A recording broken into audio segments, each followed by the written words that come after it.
Welcome back from Mother Russia. Scott Ritter, my dear friend and our favorite weapons inspector. How you doing? I'm doing great, thanks. Yourself? I'm having trouble speaking, apparently. It's a little unsettling because Kevin Michelizzi was scheduled to produce today's show, but he just hasn't shown up. He is AWOL, as we say in the biz. And those of you who watched our Sunday podcast and witnessed his little temper tantrum, you may, like me, suspect that's why. I don't know. He didn't tell us. So anyway, I'm going to wing it and try my best to handle the comments. I hope our beloved audience is a little bit patient with us because it's kind of tough to talk to Scott and handle the comments all at the same time. It's kind of tough to talk to Scott. You said that, not me. Yeah, I know.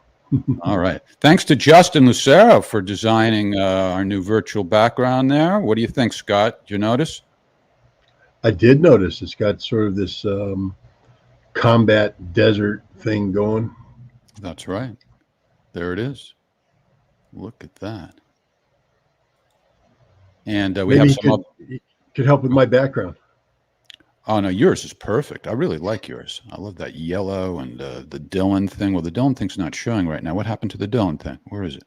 It's over there. Dylan's getting squeezed out. I got more stuff showing up. So what?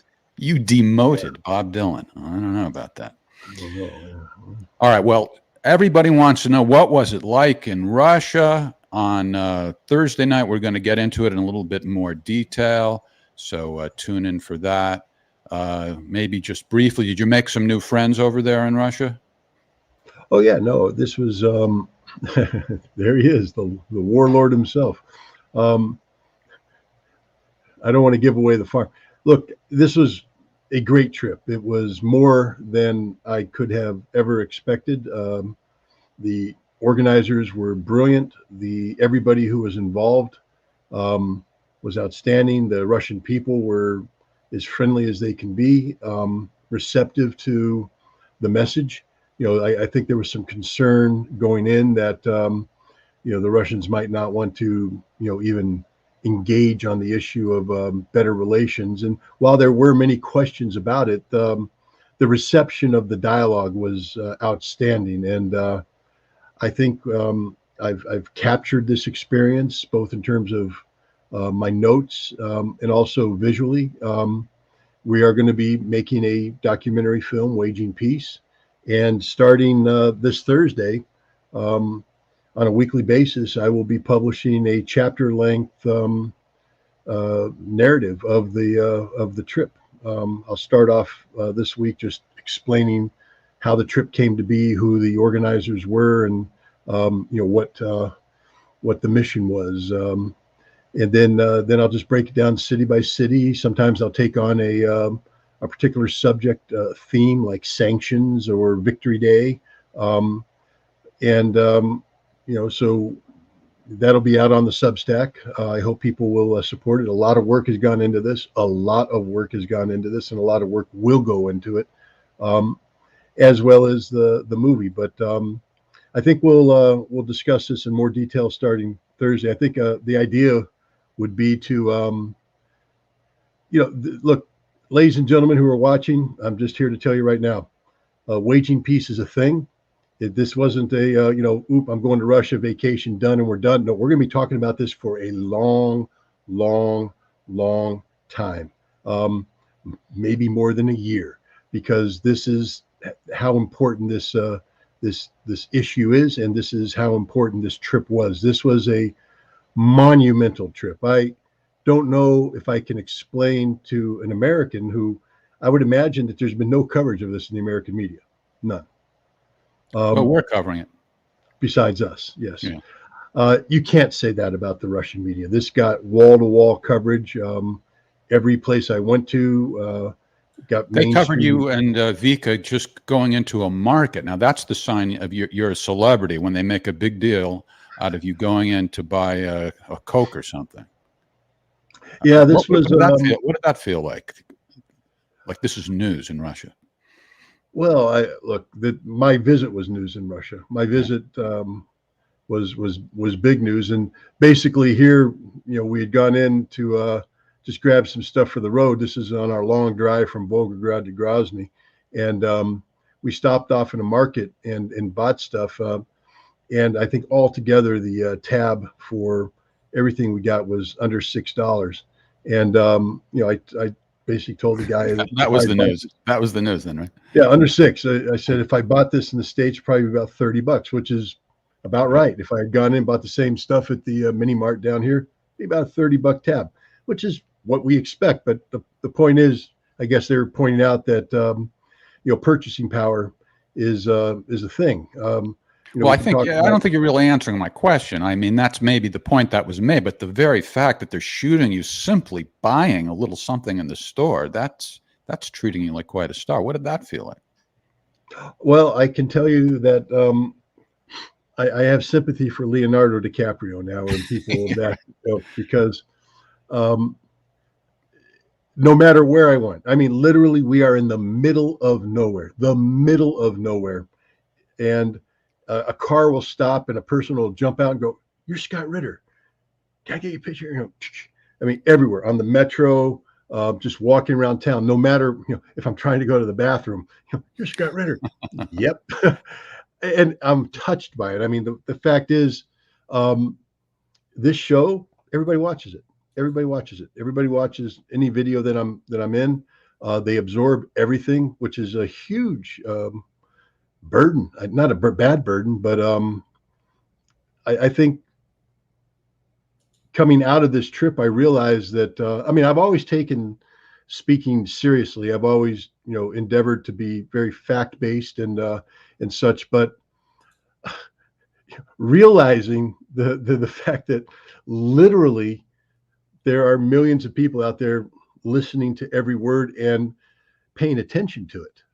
That's a responsibility. That's a huge responsibility. So it just makes what we do even more important and more affirming of the mission we're on. These people were as friendly and receptive as can be. It was an eye-opening experience.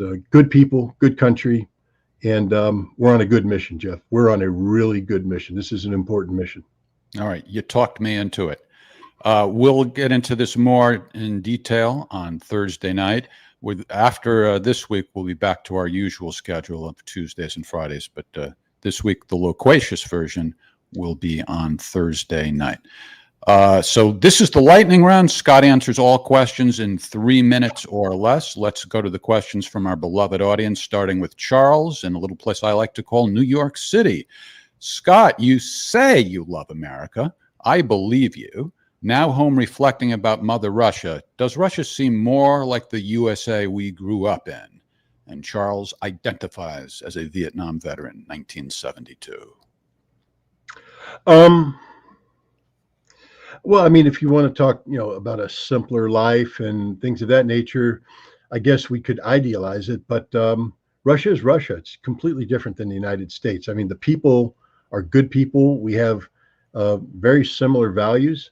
We want the same thing. And that's why this mission is so important. But no, growing up in the United States is growing up in the United States. It's completely different than growing up in Russia. Russia is its own unique experience. And that's what makes the Russian soul. So, one of the themes that we're going to be talking about is the Russian soul. What is the Russian soul? How do you define the Russian soul?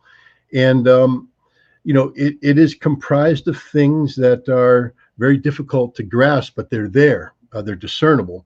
And it is completely different than the American existence. The Russian existence is about the Russian soul, that which defines who the Russian people are. America's a melting pot of nations. We don't have an American soul. The only people that could claim to have an American soul are the indigenous peoples, and we've, of course, slaughtered them and put them on reservations.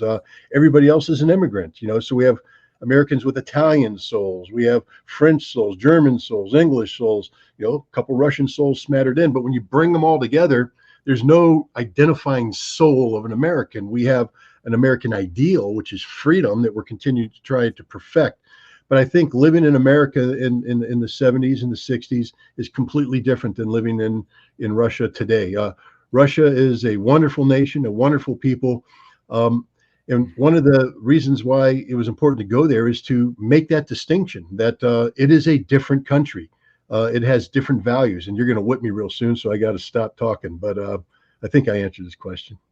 All right. Russians are allowed to buy guns, but they don't. Do you know why? Well, they sort of allowed to buy guns. There's a big process for buying guns, and the guns that they buy, they can't go out and buy an AK-47. They can't go out and buy an M16. They can buy a hunting rifle. They can buy a shotgun. But there's registration process, and then there's very strict laws about using guns. How many times do Americans get drunk and go out and shoot off their shotguns in the air on Christmas Eve? You do that in Russia, you lose the gun, you lose the license, you'll never get a gun again. So the Russians, they have much stricter gun laws. Plus, Russia doesn't have the same cowboy spirit that America has. The frontier where everybody had to be armed to protect themselves, et cetera, et cetera. That's not part of the Russian psyche. Where Russia was protected was with organized people like the Cossacks, like the Russian military. And so the concept of a well-organized, disciplined militia comes into play. That's sort of where weapons belong. In America, we've somehow allowed the concept of a well-organized militia to be translated into an individual with a gun, so that any American who wants one can go out and buy an assault weapon. And that's just different perspectives, different approaches. Okay, let's move on to our next question. So far, you're successfully avoiding the whip. Nicholas from Sweden, how effective was the Ukraine attack into Russia? They tried to shape the battlefield to get Russian troop movements, but they got less than 100 meters into Russia. They didn't even get past the border station. It's not an effective, militarily effective thing. I mean, it's caused a stink and a stir. The usual suspects, the Strelkovs, the purring cats, and the other malcontents on Telegram and elsewhere have, of course, jumped in and are screaming bloody murder about how dare this happen? Where is the Russian army? Where is this? Where is that? The Russian army is in the Donbass killing Ukrainian soldiers by the bushel-full. The Ukrainians did a propaganda exercise. It's tragic for the people that got caught up in this. Some innocent Russian civilians have died, but there was no deep penetration, and the people that perpetrated the attack have been killed, wounded, captured, or driven across the border. It was a complete failure. I think the goal was to embarrass Russia. It didn't embarrass Russia. Russia's focused on keeping their eye on the target, and that target is crushing the Ukrainian military by the end of this summer. Okay. We have a voicemail message from Anna Yurpolova in Moscow. Hi, guys. I have a question to Scott about the Russian, United States, and Chinese love triangle. As we all know, the United States and Chinese economies are very much integrated, and these ties are obviously so important that the United States doesn't even impose any sanctions on China for cooperation and openly supporting Russia. However, at the same time, the United States declares China as the main threat, main enemy. And if this is the case, wouldn't it be more reasonable for the United States not to fight but to ally with Russia and to form a coalition against China? Or on the contrary, to create a coalition with China against Russia? So why is the United States pushing China and Russia into each other's arms? Don't you think that this conflict between the United States and China is just a fair show where a doll on the left hand fights with a doll on the right hand? In this case, what is the point of this show? Do they want to size and jointly divide Russian resources and territories, or is just one more way to siphon the resources, the billions of dollars from the United States budget into the pockets of military-industrial complex? What do you think, Scott? Well, I think one of the big problems with U.S. policy on China is Joe Biden, who is literally a man who is incapable of making the right decision on foreign policy issues ever. If you go back to his June 2021 meeting with Vladimir Putin in Geneva, Joe Biden, sort of in his typical fashion, answered a question that wasn't asked, meaning that he stopped to talk to the press, and then he pontificated about the advice he gave to Vladimir Putin about China, and that China's big and their economy's big and their economy's going to swallow up Russia, and that Putin would be well not to get too close to China. And remember, in 1997, this is the same Joe Biden that mocked anybody who thought for a second that he'd be pushing Russia and China together. He even, how was your summer vacation? I don't even know how that factors into anything except Joe Biden's logic. But then he followed up by saying, "Oh, and they might even try and get close to Iran." Ha ha ha. Well, guess what, Joe? Russia and China are close. Iran is close. You brought the three of them together, and the United States is becoming increasingly isolated. I mean, Anu is right to point out that that the United States and Chinese economies are intertwined, but becoming less so. China is disentangling themselves from the United States because they are against these policies of sanctioning. They're against America's rule-based international order. China and Russia had a meeting for February of 2022 where they articulated in detail, in writing and in spoken word, a new relationship that's greater than any treaty. And it is greater than any treaty because there's no limitations. They can do anything they want. And right now it has China working with Russia to, bypass sanctions, to strengthen the Russian economy, and to position Russia and China as the future leaders of a multipolar world where the United States will grow increasingly isolated unless it abandons its insistence that it is the world's hegemon. There's a lot more to your question, but I think we're running out of time, so I'll leave it at that. All right, this is the lightning round, 3 minutes or less. And by the way, we've made it a lot easier for you, our beloved audience, to submit your questions. You can now get directly to the page you need to be on by going to scottritter.us. That's scottritter.us. You can submit your questions in advance in writing, also voicemail, and we've now made it easier for voicemail. It used to be you had to sign up. We never charged you for it, but you had to register and put your email address. Now you just press one button and it's much easier. And we're going to take phone calls as well. So we can take those live. The number's 425-535-9088. So we have a few different ways for you to get your questions in. Peter from Bulgaria, what do you think about Senator Lindsey Graham saying that the best investment ever for the U.S. is that they are giving money to Ukraine to kill Russians? Is it normal for an American senator to say such things? To put it mildly, it's a satanic statement. Have Americans seen it? What do they think about it? Well, it's not normal for an American senator to say such things, but Lindsey Graham is not a normal American senator. He's a psychopath. I've talked about him in the past, and my opinion of him hasn't changed. This is a perfumed princess, a man who knows nothing about war, combat, anything.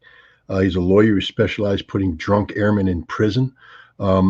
He's literally useless individual. He's a warmongering psychopath. This is a man, if you take a look at his face, there's no visual record of the Wannsee Conference. That's the infamous conference where the Nazis got together and planned the Holocaust, the extermination of European Jews.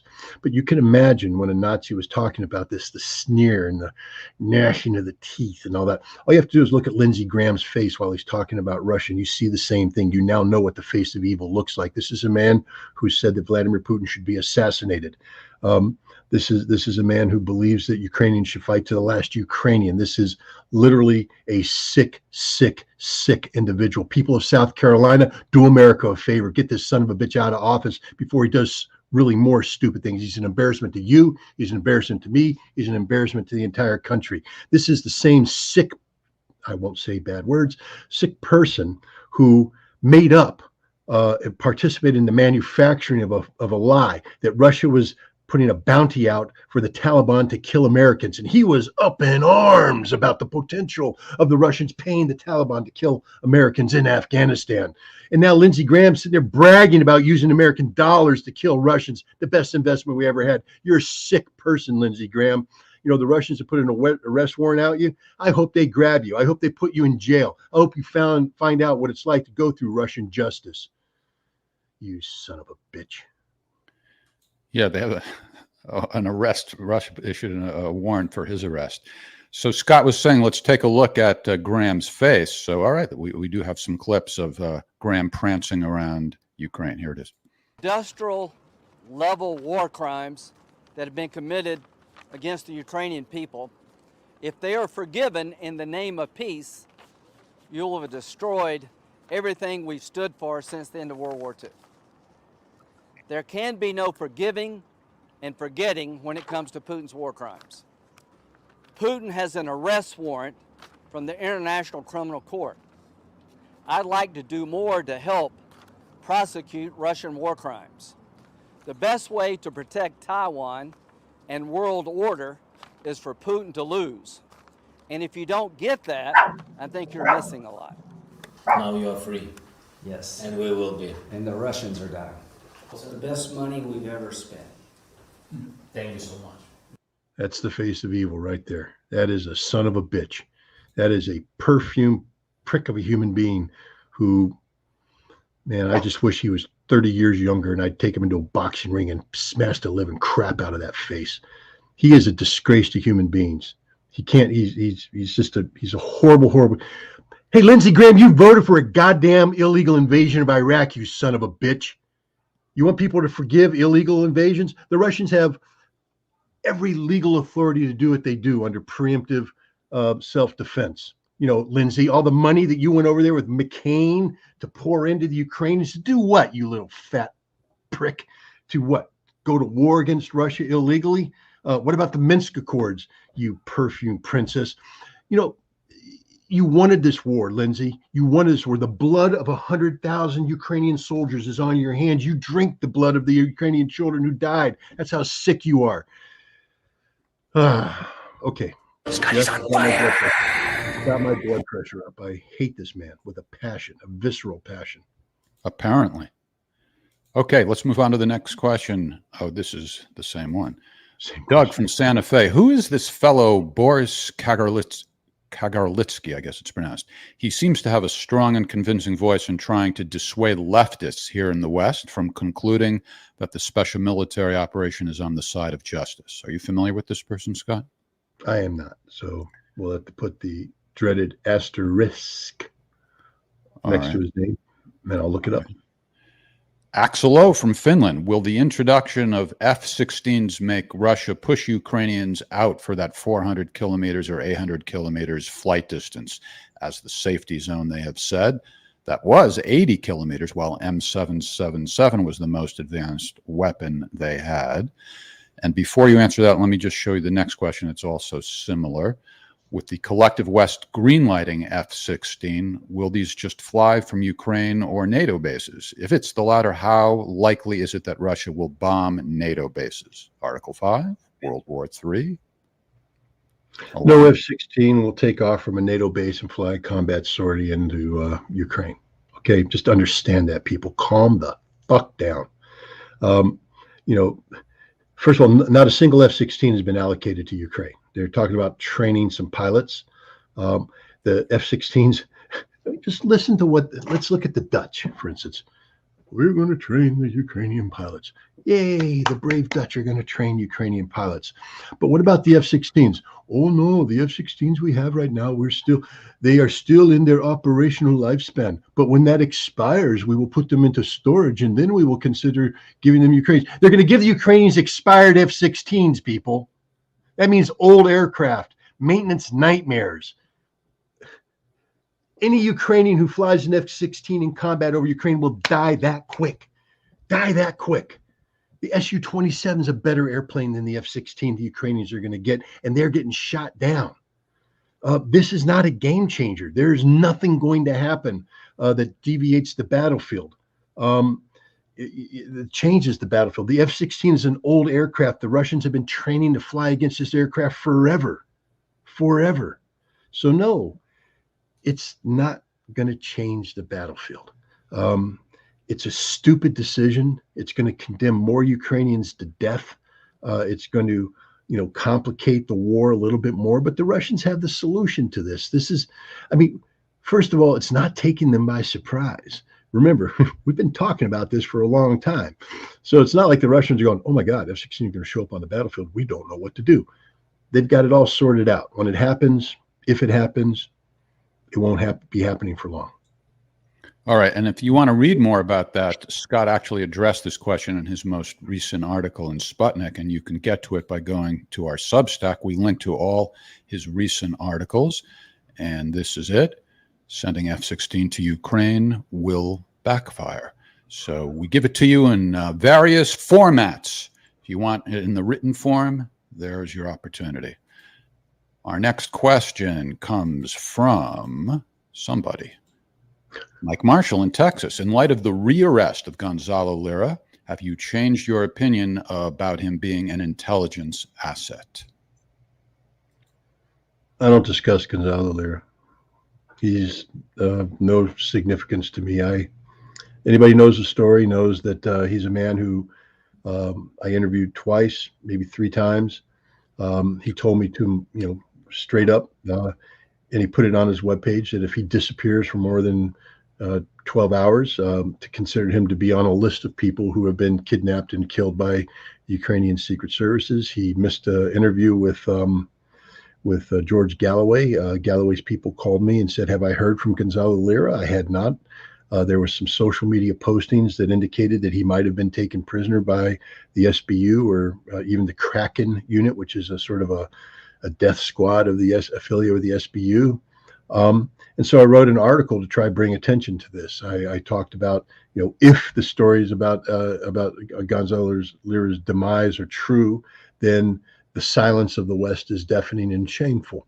And then Gonzalo appears a couple days later and literally starts calling me out. How come you said I was dead? And I said, shut the fuck up. I'm done with Gonzalo Lira. You don't get arrested by the SBU being a pro-Russian or pro-Russian, pro-Western asset and then released and allowed to continue to do the same work unless you're working with the SBU.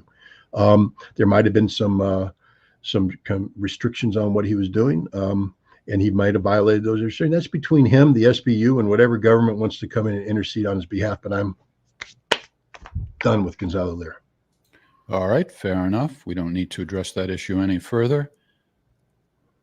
And let's see. Alexei in Moscow, would you please share, this is an interesting question, Scott, would you please share what you did not like about Russia during your trip? Some comparisons in favor of the USA, maybe. Also, it would be great if you could share Vika's impressions, that's Scott's daughter, and how they differ from yours. Well, I wasn't going there to be to try and do a comparison between Russia and the United States. And if we do that, we're getting into scorekeeping. Are there things in America that are better in Russia? Yeah, there are. But there's a lot of things in Russia that are better in America. So this is a stupid game. I don't mean to be insulting Alexei, but when I landed in JFK, I'm driving out of a crumbling airport onto crumbling infrastructure through a crumbling city. That's the reality of New York City today.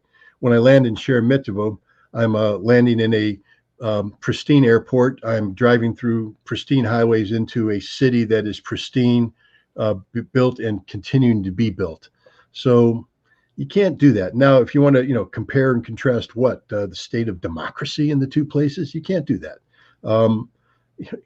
Russia has poor tap water too. You don't want to drink the water that comes out of Russian tap water as well. That's why they have bottled water. But this is Russia. It's not my place to sit there and come up with artificial comparisons. I was trying to go there on a mission to define the Russian soul, define the Russian people. Look, I'll give Alexei an example. In Crimea, my host took me to his hometown where he grew up as a child. This is in Crimea. There's no running water. There's no sewage system. That means that you take a crap in a hole in the back, and his neighbors are there. This is in 2023, ladies and gentlemen, and people who live in villages next door to them all have running water. They all have gas. They all have everything you want. Here, these people had to put their money together to dig a well to get well water, just so that they have running water to do basic cleaning and stuff like that. They don't have gas. There's a gas line 500 meters away. You could tap into that and deliver gas to the homes. You can't do that. There's no canalization, which means there's no water coming to the homes. You can't flush a toilet. And yet, here's the thing. Does that define Russia? Am I going to focus on that and say, aha, because this village doesn't have this, because who knows? Maybe it's corruption. Maybe it's incompetency. Maybe it's a mixture of the two. That's going to define Russia. You know what defines Russia for me? Was the hostess who invited us into her home and had a huge table set up with food, the hospitality she put out there, the way she sat down and opened her family up to us and talked to us and laughed with us and shared stories with us. That's what defined me. And that's how I'm viewing Russia. I'm viewing Russia from that experience. I could have gone in with a scorecard and played the gotcha game on a whole bunch of things, just like anybody can come right now and do the gotcha game here in the United States as well. But we're not going to improve relations between Russians and Americans by playing gotcha. I'll break that whip. We're going to improve relations between Russians and Americans by learning to define each other as human beings. All right, you didn't answer the question about Vika's impressions. I'll let Vika define her impressions. I mean, I'm not going to speak on behalf of Vika. She seemed to have had a very good time. Well, we can talk about this some more on Thursday night, but after Vika did what we're about to show here, she said it was the coolest thing she's ever done in her life. They put a fat man in a skinny man suit. That was a mistake. And Vika's looking at me going, no, I don't want to do that. Look, I'm a rock. Now watch her.